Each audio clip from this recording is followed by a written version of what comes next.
तो सबसे पहले जानेंगे कि त्रिभुज होता क्या है। त्रिभुज ट्रायंगल, तो तीन भुजाओं से बंद जो आकृति होती है यही क्या कहलाती है? त्रिभुज कहलाती है। तीन भुजाओं से बंद आकृति जिसमें कोई भी दो भुजाएं एक दूसरे को नहीं काटती हैं वह आकृति त्रिभुज कहलाती है। त्रिभुज के टोटल अवयव कितने होते हैं? अवयव, तो एक त्रिभुज है तो इसमें एक दो तीन ठो भुजा होती है, तो तीन इसके भुजा हो गए। अब पूछा जाए कोण कितने होते हैं, तो तीन इसके कोण भी होते हैं। अगर ये त्रिभुज है तो ये ए बी और सी ये तीन इसके कोण भी होंगे। और शीर्ष कितने होते हैं, तो ये भी क्या होते हैं? तीन होते हैं। तो एक त्रिभुज में तीन भुजा होती है, तीन कोण होते हैं और तीन क्या होते हैं? शीर्ष होते हैं। लेकिन मुख्य जो अवयव हैं जो त्रिभुज को सर्वांशम बताते हैं या फिर समरूप बताते हैं उसके लिए शीर्ष को नहीं गिना जाता है। किसको गिना जाता है? भुजा और कोण को गिना जाता है। तो एक त्रिभुज में टोटल जो अवयव होते हैं वो 9 होते हैं। कुल अवयवों की संख्या 9 होती है, तीन भुजा, तीन कोण, तीन शीर्ष। लेकिन मुख्य जो अवयव हैं वह उसके 6 होते हैं, जिसमें 3 गो भुजा आती है और 3 गो कोण आते हैं। अब इस चैप्टर में क्या पढ़ने हैं, तो क्लास 10 का ये NCERT है। मैथमेटिक्स में त्रिभुज जो है ये चैप्टर आपको पढ़ने हैं। तो सबसे पहले इस चैप्टर में जानना क्या क्या है, तो त्रिभुज किसे कहते हैं आपको बता दी कि तीन भुजाओं से बंद ऐसी आकृति जिसमें कोई दो भुजाएं एक दूसरे को काटती ना हो वह त्रिभुज कहलाता है। तीन भुजाओं से बंद ऐसी आकृति जिसमें कोई दो भुजाएं एक दूसरे को काटती ना हो क्या कहलाता है? त्रिभुज कहलाता है। त्रिभुज के टोटल कितने अवयव होते हैं? तो 9 अवयव होते हैं। मुख्य रूप से 6 होते हैं, भुजा और तीन कोण और तीन इसके शीर्ष भी होते हैं। इस प्रकार से तीन शीर्ष को भी मिला दिया जाए तो टोटल जो अवयवों की संख्या होती है वो आपकी कितनी हो जाती है? 9 हो जाती है।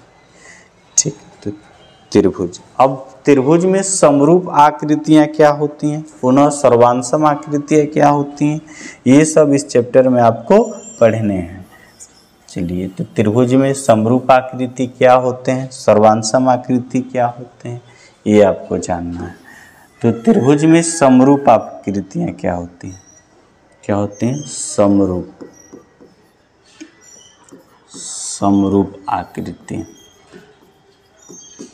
आकृतियाँ।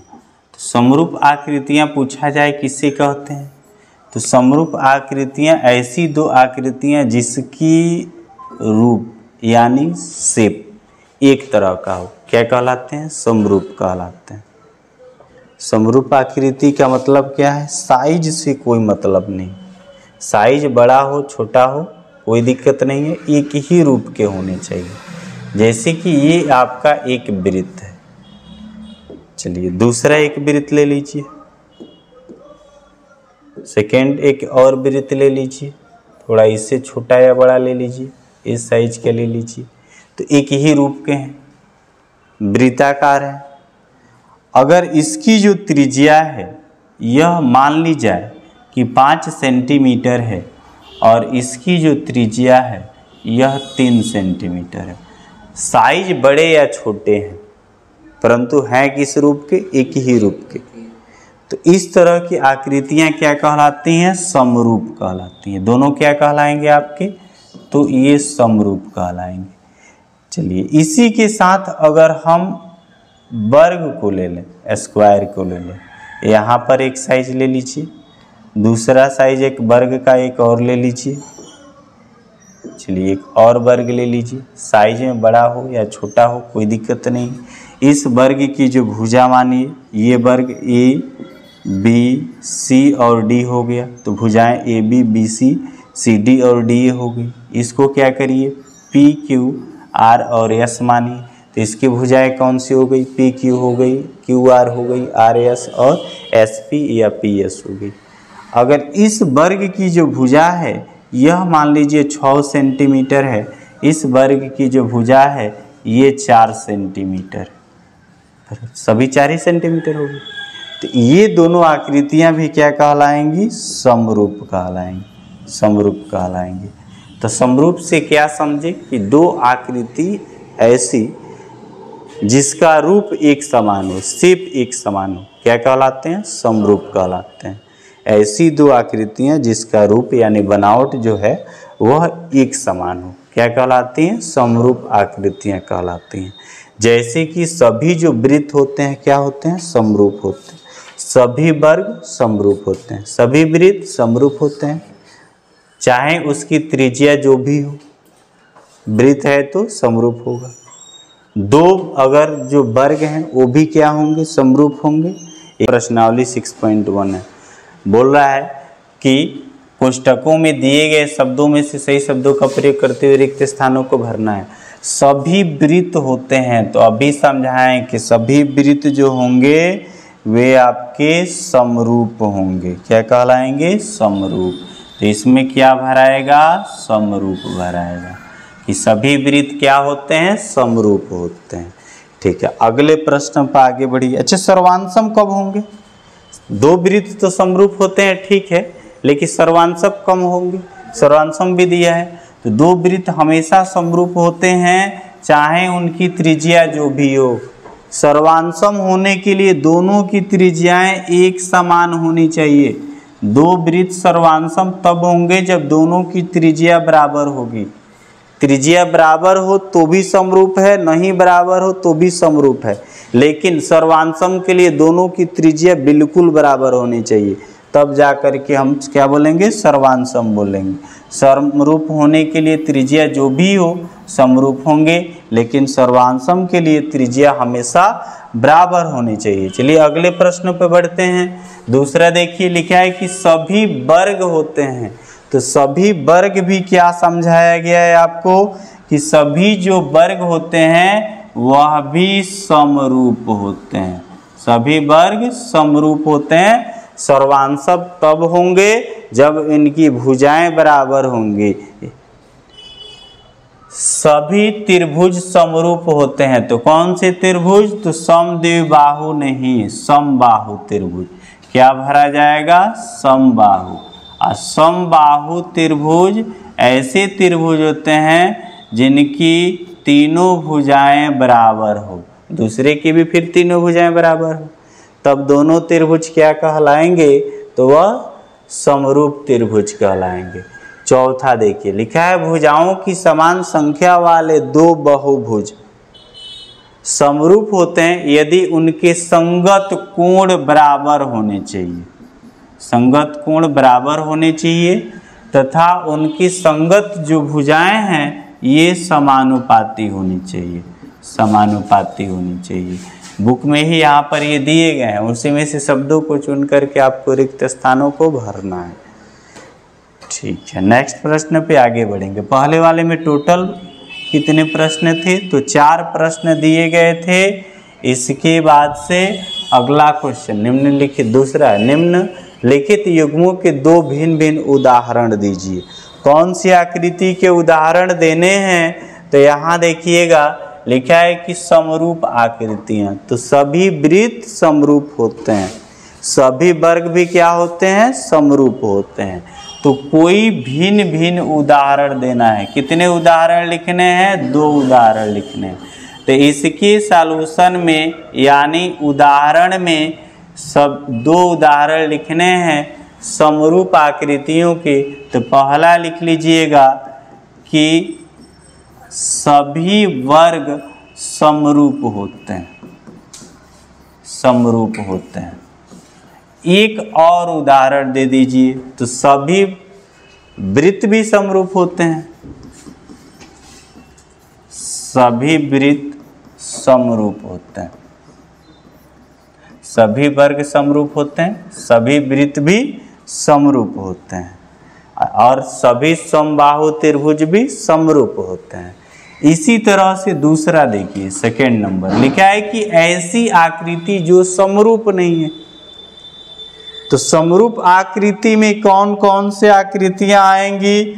तो समरूप जो नहीं है उनको पूछ रहा है। तो इसका उदाहरण 2 लिखिए, तो ऐसी आकृति जो समरूप नहीं है, तो सभी विषम बाहु त्रिभुज समरूप नहीं होते हैं। सभी विषम बाहु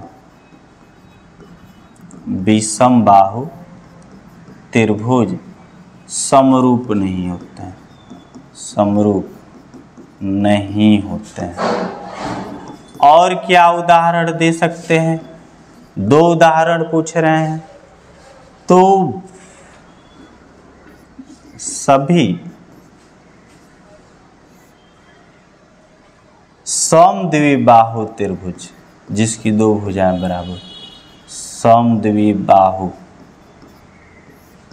त्रिभुज समरूप नहीं होते हैं, समरूप नहीं होते हैं। हो गया उदाहरण। पूछ क्या रहा था प्रश्न? तो निम्नलिखित युग्म में से 2 भिन्न भिन्न उदाहरण दीजिए। इसमें और भी लिख सकते हैं, त्रिभुज का ही हो गया। अगर और चाहें तो लिख सकते हैं कि असमान भुजा वाले, असमान भुजा वाले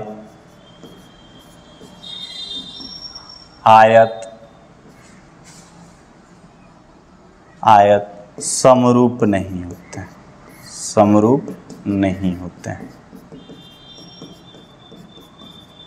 यानी 2 ऐसे आयत हों जिसकी एक की भुजा छोटी हो, है ना, दूसरे वाली की भुजा क्या हो, बड़ी हो, वो भी क्या होंगे, समरूप नहीं होंगे। 2 ही लिखना है, कोई 2 इसमें से लिखिएगा और इसमें भी आपको कोई 2 ही लिखना है। अगले प्रश्न पे बढ़ेंगे, एक्सरसाइज 6.1 का। तो नेक्स्ट जो प्रश्न है आपका, यहाँ देखिए लिखा है, बताइए कि निम्नलिखित चतुर्भुज समरूप हैं या फिर नहीं है।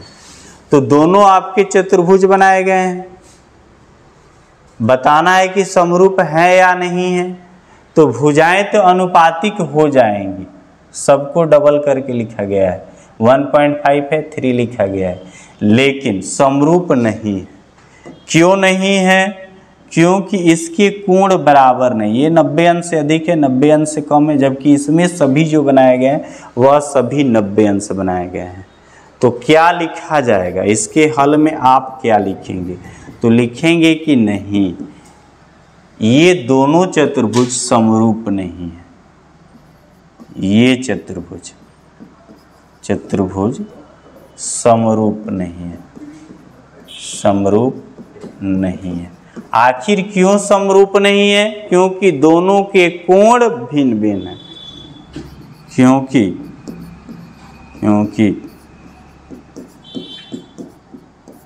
दोनों के कोण भिन्न भिन्न है,